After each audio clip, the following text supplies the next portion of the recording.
নমস্কার, আমি অনুরিমা। আমার একটা হিজিপিজি ব্লগে আপনাদের সবাইকে স্বাগত। আজ আপনাদের সাথে ঠিক 1 বছর আগের একটি দিনের গল্প শেয়ার করব। দিনটি আমাদের জন্য খুব স্পেশাল ছিল, কারণ বাবাইয়ের জন্মদিন। বয়সের সাথে সাথে জন্মদিনের উৎসব, আয়োজন সবকিছুই বদলাচ্ছে, কিন্তু বদলায় না একটা জিনিস। বাড়ি ছেড়ে যবে থেকে বাইরে গেছি, প্রত্যেকবার একটা মন কেমন করা। কারণ মায়ের হাতের পায়েস, বড়দের আশীর্বাদ, এইগুলো বড্ড মিস করি। অনেক জাঁকজমকের মধ্যেও এগুলো যেন কোথায় একটা না পাওয়া।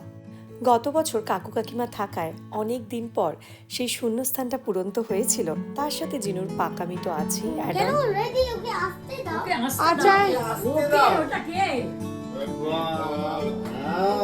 দরজাটা দিয়ে দে।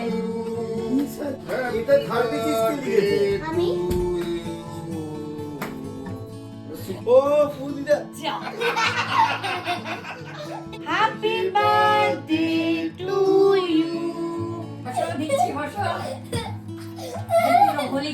ওরে বাবা রে, ওরে বাবা, কি করবো বলো, এত অত্যাচার সহ্য হয় দেখি। এমা, তোর তো কিছু নেই। আমি মুছে দিয়েছি। বল